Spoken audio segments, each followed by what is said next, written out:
بہت پرانے زمانے کی بات ہے، کسی ملک پر ایک بادشاہ حکومت کرتا تھا۔ اس بادشاہ کی ایک بیٹی تھی جس کا نام شہزادی گلفشاں تھا۔ شہزادی گلفشاں اپنی خوبصورتی، خوش اخلاقی اور عقل مندی کی وجہ سے دور دور تک مشہور تھی، اور کئی ملکوں کے شہزادے اس سے شادی کے خواہش مند تھے، مگر بادشاہ ان شہزادوں کی طرف سے آنے والے ہر رشتے کو نامنظور کر دیا کرتا تھا۔ یہ بات نہیں تھی کہ وہ شہزادے خوبصورتی یا بہادری میں کسی سے کم تھے، بادشاہ کے پاس ان رشتوں سے انکار کی صرف ایک ہی وجہ تھی۔ شہزادی گلفشاں چونکہ اس کی اکلوتی بیٹی تھی اور وہ اس سے بہت محبت کرتا تھا، اس لیے وہ نہیں چاہتا تھا کہ اس کی لاڈلی بیٹی کی شادی کسی دور دراز کے ملک کے شہزادے سے ہو جائے اور وہ اس سے جدا ہو کر دور چلی جائے۔ بادشاہ نے دل میں سوچ رکھا تھا کہ اس کی شادی اپنے ملک کے ہی کسی اچھے سے نوجوان سے کر دے گا اور اس کا محل اپنے محل کے برابر میں بنوا دے گا تاکہ وہ دونوں اس میں رہ سکیں۔ اس مقصد کے لیے اس نے نہایت ماہر معماروں سے محل کی تعمیر بھی شروع کروا دی تھی۔ بادشاہ اپنی ملکہ سے بھی بہت محبت کرتا تھا، ویسے تو وہ ہر لحاظ سے ایک بہترین حکمران تھا، حکومت کے امور میں بہت دلچسپی لیتا تھا اور اپنی عوام کی فلاح و بہبود کے لیے دن رات کوشاں رہتا تھا، مگر اس کی ضد نے سب کو پریشان کر کے رکھ دیا تھا کہ وہ شہزادی کی شادی کسی دور دراز ملک کے شہزادے سے نہیں کرے گا۔ ملکہ اس کو لاکھ سمجھاتی کہ لڑکیاں تو پرائی ہوتی ہے، ایک روز ان کو اپنے گھر جانا ہی پڑتا ہے، مگر بادشاہ کے کان پر جوں تک نہیں رینگتی تھی۔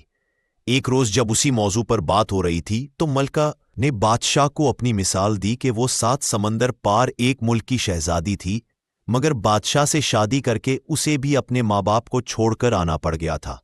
بادشاہ اس بات پر قائل تو کیا ہوتا، مسکرا کر بولا، ملکہ، اگر آپ کے ابا بھی آپ سے اتنی محبت کرتے جتنی کہ ہم شہزادی گلفشاں سے کرتے ہیں تو وہ بھی آپ کو بیاہ کر اتنی دور نہیں بھیجتے۔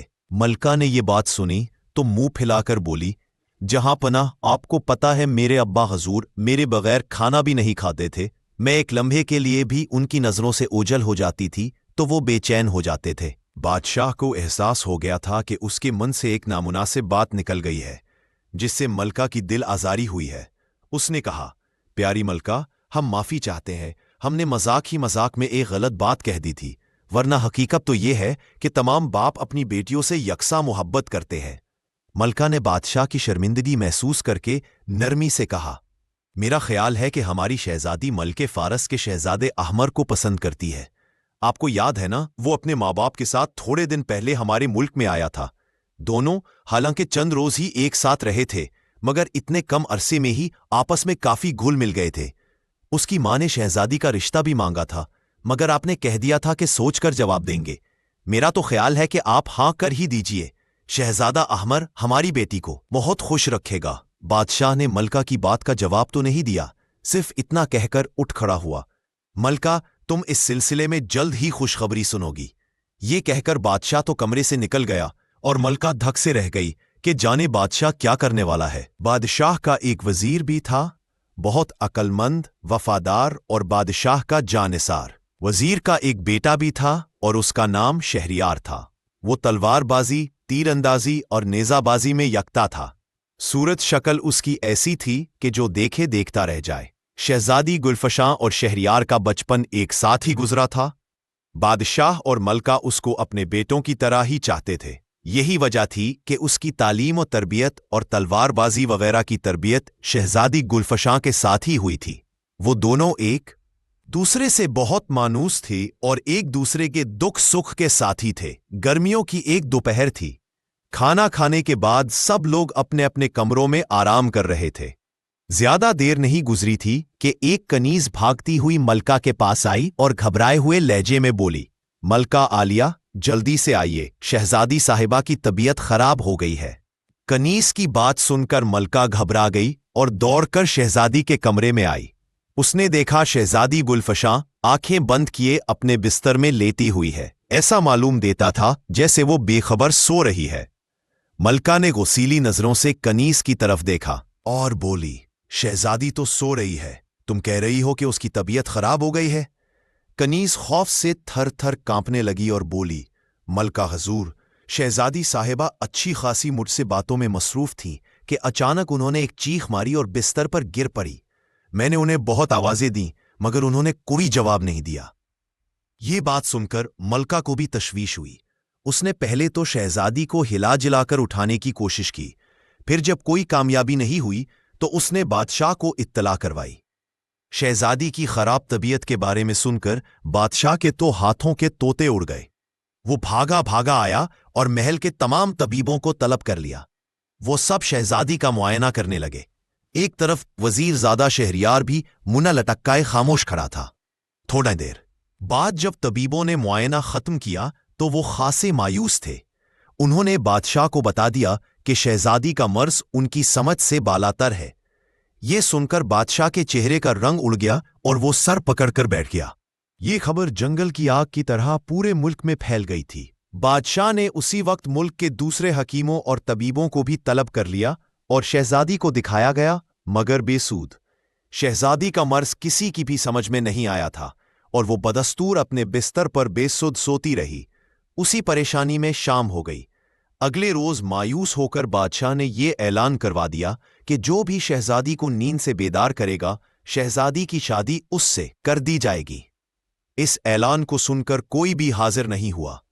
سب لوگ یہی سوچ رہے تھے کہ جب بڑے بڑے حکیم اور طبیب اس سلسلے میں کچھ نہیں کر سکے تو وہ کیا کر لیں گے۔ اس صورتحال سے بادشاہ اور ملکہ سخت پریشان تھے۔ ان کی مایوسی بڑھتی جا رہی تھی کہ ایسے میں ایک چودار نے آ کر اطلاع دی کہ ملک فارس کا شہزادہ احمر آیا ہے اور شہزادی کے علاج کے سلسلے میں بادشاہ سے ملنا چاہتا ہے۔ نا امید بادشاہ کی امید ابھی باقی تھی۔ اس نے شہزادے احمر کو فوراً ہی اپنے کمرے میں طلب کر لیا۔ محل کے پہرے دار اس کو لے کر حاضر ہو گئے۔ بادشاہ اس سے پہلے بھی ملا ہوا تھا۔ چند روز قبل وہ اپنے ماں باپ کے ساتھ اس کے محل میں آیا تھا۔ شہزادہ احمر نے جھک کر بڑے ادب سے بادشاہ کو سلام کیا اور بولا، جہاں پناہ، میں اپنے ساتھیوں کے ساتھ شکار پر نکلا ہوا تھا۔ منادی کرنے والوں سے سنا کہ شہزادی صاحبہ نیند سے نہیں جاگ رہی۔ میرا خیال ہے کہ ان کی بیماری کا علاج میرے پاس ہے، اس لیے آپ کی خدمت میں حاضر ہو گیا ہوں۔ اس کے گفتگو کرنے کے انداز اور وجاہت نے بادشاہ کو بہت متاثر کیا تھا۔ اس نے دل میں سوچا کہ اگر اس خوبرو شہزادے نے اس کی بیٹی کو ٹھیک کر دیا تو وہ ضرور اس سے اس کی شادی کر دے گا۔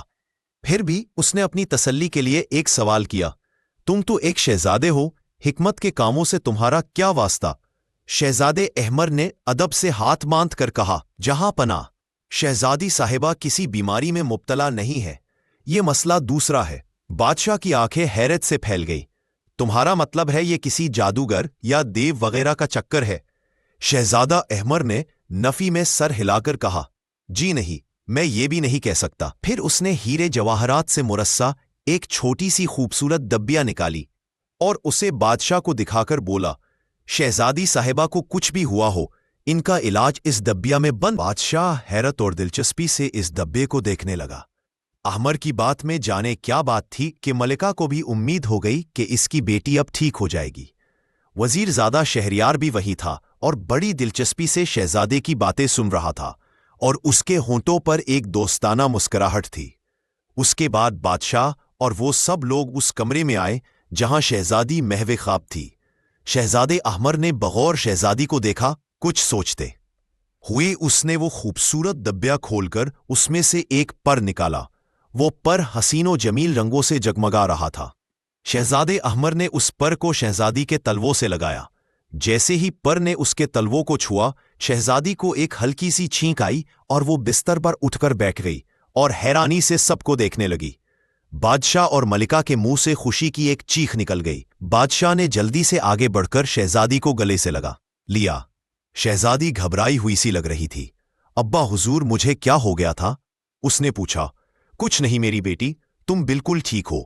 پھر بادشاہ نے شہزادہ احمر کا ہاتھ پکڑ کر کہا، شہزادے، ہم تمہارا یہ احسان زندگی بھر نہیں بھولیں گے۔ یہ خبر تھوڑی ہی دیر میں پورے ملک میں پھیل گئی تھی۔ اس خوشی میں بادشاہ نے غریبوں کے لیے خزانے کے من کھول دیے تھے۔ چند روز کے بعد حسب وعدہ شہزادہ احمر اور شہزادی گلفشا کی بڑی دھوم دھام سے شادی کر دی گئی۔ رخصتی کے وقت شہزادی بادشاہ کے سینے سے لگ کر رونے لگی تو بادشاہ نے شفقت سے اس کے سر پر ہاتھ پھیرا اور کہا، بیٹی، ہم غلطی پر تھے،